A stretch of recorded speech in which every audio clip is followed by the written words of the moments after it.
जिस लड़का लड़की का विवाह 30 साल का हो गया, 35 साल की हो गए, लड़का लड़की 40 साल के हो गए, 35 साल के हो गए, उनका अगर विवाह नहीं हुआ है, बहुत रिश्ते आए चले गए, संबंध आए चले गए, या जो बेटा बेटी चाहते हैं कि हम अच्छा पढ़कर एक नौकरी सरकारी प्राप्त कर लें, कोई ऐसा अच्छा जॉब हमारी किस्मत में मिल जाए, उन बेटा बेटियों से निवेदन करूंगा, यदि आप चाहते हो तो एक प्रयास जरूर करें, एक प्रयास अपनी जिंदगी में जरूर करें।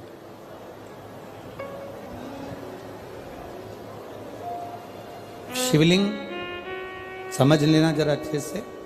शिवलिंग, जलाधारी, गणेश, कार्तिकेय, अशोक सुंदरी, और ये शिवलिंग, और ऊपर भगवान शिव की 5 बेटियां, जया, विषहरा, शामलीवारी, दौतली, देव। 3 प्रदोष या 3 शिवरात्रि। कितनी प्रदोष? 3 या 3 शिवरात्रि। मेरा बेटा बेटियों से निवेदन है, जो अच्छी पढ़ाई कर रहे हैं, मेहनत करो, अच्छा पढ़ो, और मेहनत के साथ में जब कंपटीशन एग्जाम में बैठने का समय आए, 3 स्थान जहां पर आपको प्रथम अशोक सुंदरी,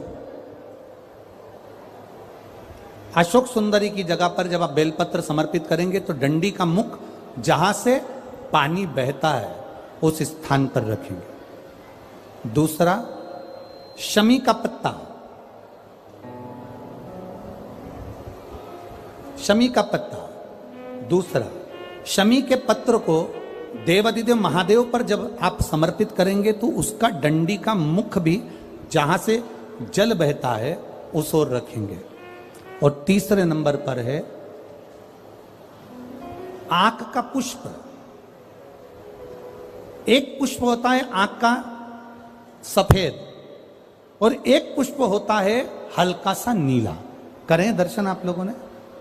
जम के तो बोलो जरा, करें ना? एक सफेद होता है, एक हल्का सा नीला होता है। सफेद आंख का जो पुष्प होता है वो केवल देवादिदेव महादेव का एक स्वरूप होता है, और हल्का सा जिसमें गुलाबीपन, नीलापन होता है वो शिव, पार्वती, गणेश, कार्तिकेय, अशोक सुंदरी, जया, विषहरा, सामरीवारी, दौतली, देव और शिव जी के जितने गण हैं उन सबका प्रतीक होता है।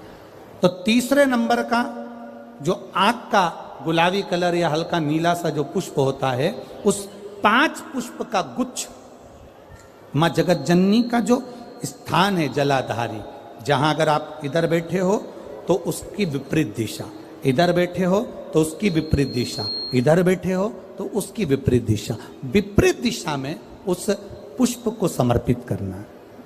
अच्छी पढ़ाई करो, अच्छी मेहनत करो, और मेहनत के साथ में जब कंपटीशन एग्जाम के लिए जा रहे हो, उस जगह पर सीए की पढ़ाई भी कर रहे हो, चाहे किसी भी पढ़ाई में लगे हो, मेहनत के साथ में बाबा देवादिदेव महादेव को 3 प्रदोष या 3 शिवरात्रि आप दिल से बाबा को समर्पित कर कर, बाबा से प्रार्थना कर कर अशोक सुंदरी पर चढ़ाई हुई बेलपत्र को वापिस लेकर आइए। जिस विद्या स्थल पर आप पढ़ाई करते हो, जिस कमरे में आप रहते हो, वहां उस बेलपत्र को 3 प्रदोष की या 3 शिवरात्रि की बेलपत्र रखिए।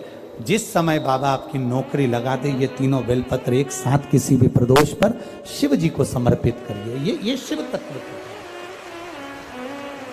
आप मेहनत करें, खूब मेहनत करें, कंपटीशन एग्जाम के लिए जितनी कोचिंग कर सकते करो, मेहनत करना उतना करो, जितना करते हो उससे 4 गुना ज्यादा करो, और उसके साथ में देवादिदेव महादेव से प्रार्थना, तेरा ही दिया मैंने खाया पिया है, तेरा शुक्रिया है, तेरा शुक्रिया है।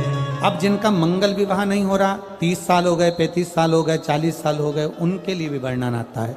एक बेलपत्र, एक शमी पत्र, और महाराज वही आंकड़े का पुष्प 5 अपने हाथ में लेकर, बेलपत्री का वृक्ष जो होता है उस वृक्ष के नीचे उसको रखकर शंकर भगवान के मूल मंत्र का स्मरण करते हुए, चाहे तो आप पंचाक्षर करें, चाहे आप षडाक्षर करें, चाहे आप श्री शिवाय नमस्तुभ्यम करें, केवल जो जल का पात्र है वो जल के पात्र से 5 बार जल समर्पित कर कर, बेलपत्री के वृक्ष की 7 परिक्रमा कर कर, बाबा से प्रार्थना कर कर उस पत्ती पुष्प को लेकर वापिस सजाएं, पूजन वाली जगह पर उसको रख दीजिए और बाबा कृपा करेगा, जितना जल्दी होगा उतना मंगल विवाह आपका पक्का कराएगा, ये निश्चित। बेलपत्र का पूजन, कहीं दूर जाने की जरूरत नहीं है हमको भगवान को पाने के लिए। तुम्हारे घर के पास में जो शिवालय हो, तुम्हारे घर के पास में जो देवालय हो, हम वहां भगवान की आराधना करें, हम वहां आराधना